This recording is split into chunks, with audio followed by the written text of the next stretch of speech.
Matt, I'm 33 years old, and Lori, my ex-wife, is 26. We've only been married for 2 years. We made a lot of promises to each other, and it's still so sad that Lori broke all of them. Lori and I met a long time ago at the wedding of a friend in my city.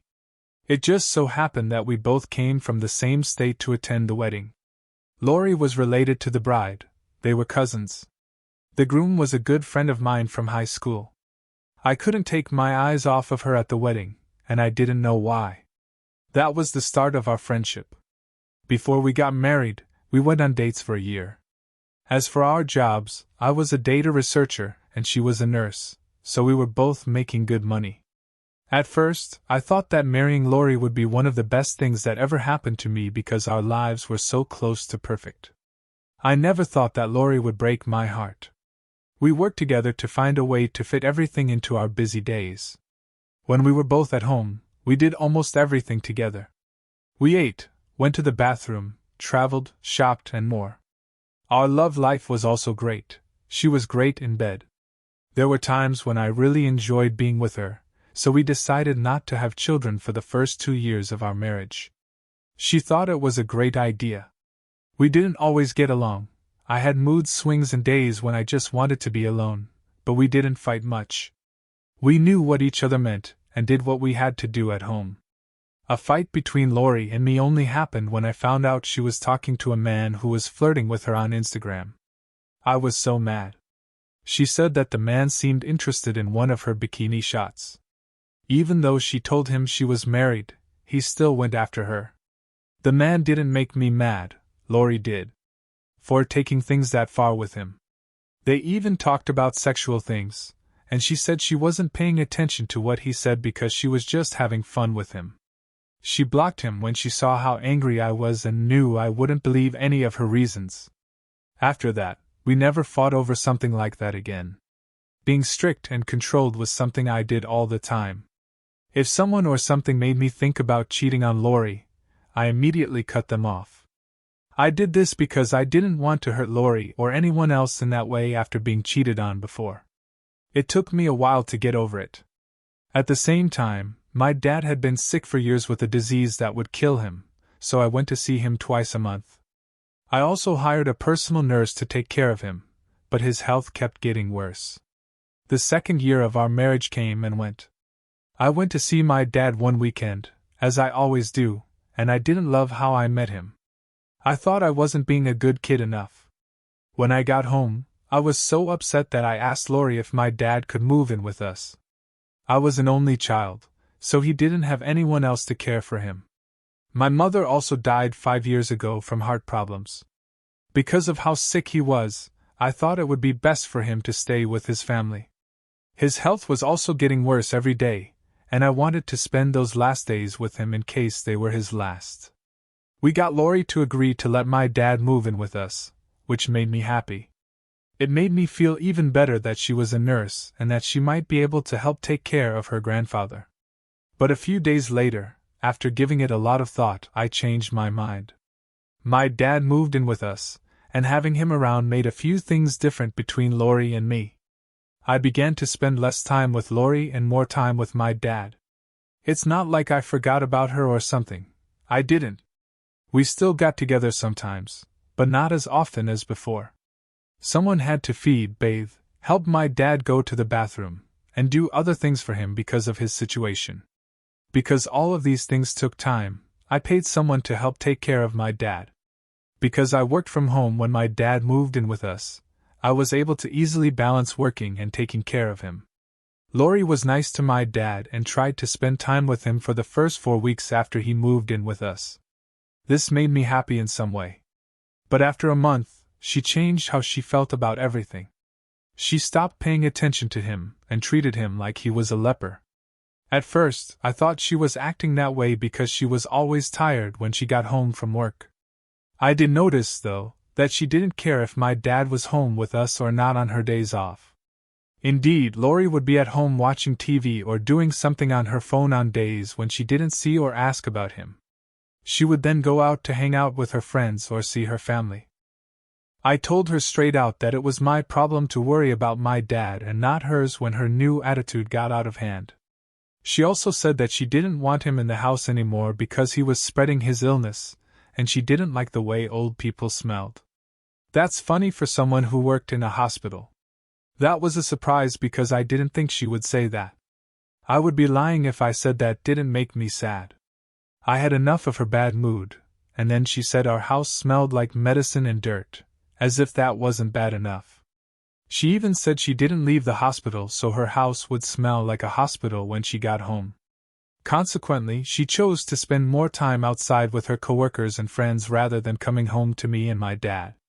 At the same time, her new attitude hurt not only her relationship with my dad, but also our marriage.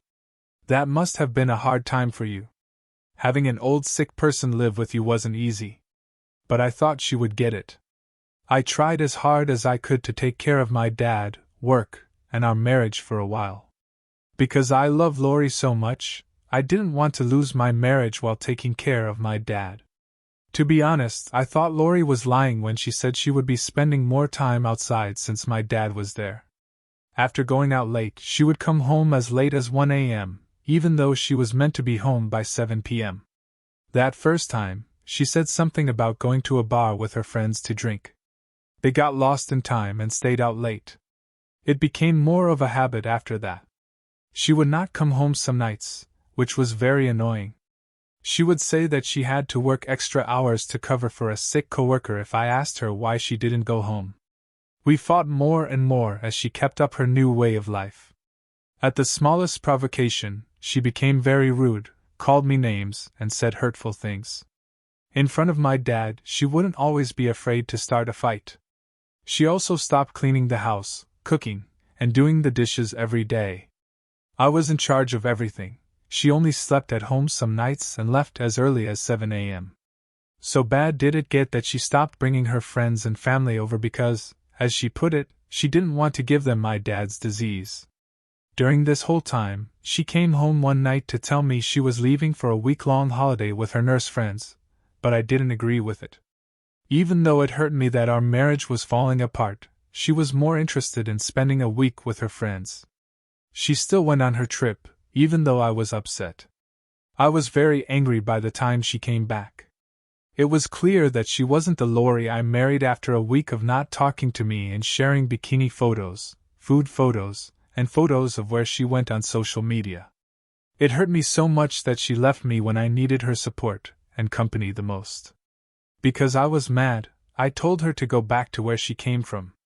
She rolled up her box and left the house without saying sorry. Just this one thing broke my heart. She didn't call to say sorry or make things right between us for days. She didn't even care about me or my sick dad. Thank goodness I had a helper who took care of my dad so I could do other things. It was clear that being away from Lori was making me feel bad, so I put aside my pride and reached out to her. I went to the hospital where she worked when she wouldn't answer the phone. We talked, and I asked her to come home with me. She said she had to think about it first. She finally decided to go home with me that day after I begged her. You all will call me a or a weak man, but you won't understand how lonely I was and how my heart felt at the time. I cared about Lori and wanted to make things right between us. I tried to make her happy for 3 days after we got home that day. To make her happy and win her heart back, I made her breakfast in bed and did other things she liked. I even said I was sorry for any trouble my dad's presence in our marriage had caused and hoped things would get back to normal. Things got worse. In the same week, Lori sneaked out of the house again and didn't come back until late that night. She seemed to be telling me, "Do what you want, I'm not going to change my mind about us." I got the message. Besides everything else going on, she started sharing pictures of herself at nightclubs, smoking and drinking with her friends, and wearing sexier and more revealing clothes.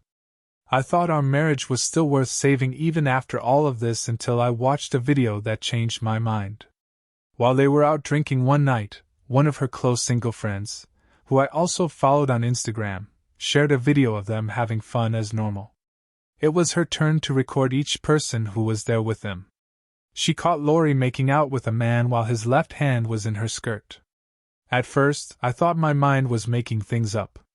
I watched the video several times before I understood that her new behavior, sleeping out, staying out late, and talking back to me, could only be explained by the fact that she was cheating on me. You might have thought that seeing the movie would have broken my heart and made me cry, but it didn't. I was very angry. Of course I was let down, but I was also angry. I put the video on my Instagram saver and waited for her to come back. She didn't come home that night, as I thought she would. The next day, I asked her why, but she couldn't give me a good answer.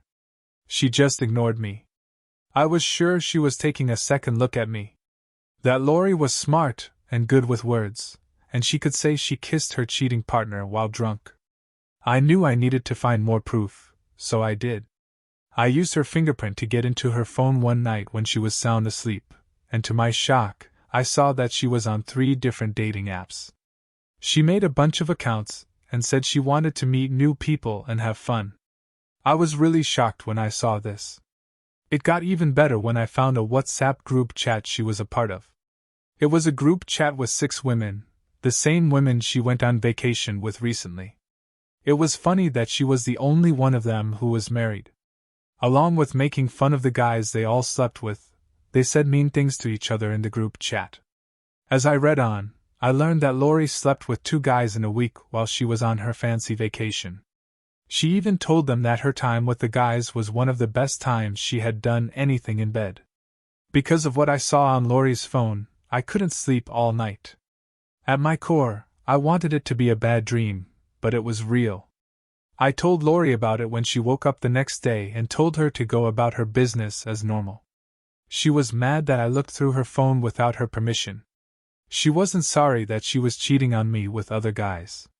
She instead said it was my fault for making her do everything. For the sake of our marriage, she even told me I had to pick between her and my sick father. Things she had said in weeks had never been so funny. She was certainly brave to think we were still married after having sex with every Jack and Jill she met. I kicked her out of my house and told her our marriage was over. I would never choose her over my dad. I told her that our marriage was over, and she was shocked. She thought I was joking.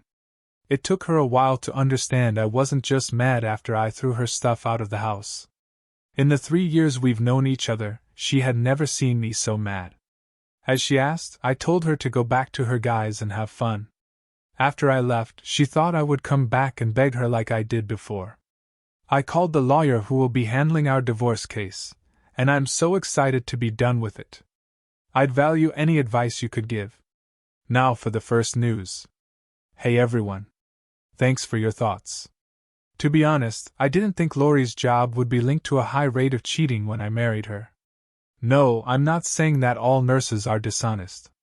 Being a nurse is a good job, but some people bring it down. My only surprise is that I read your opinions. When people say we should have dated longer, I don't know what to say.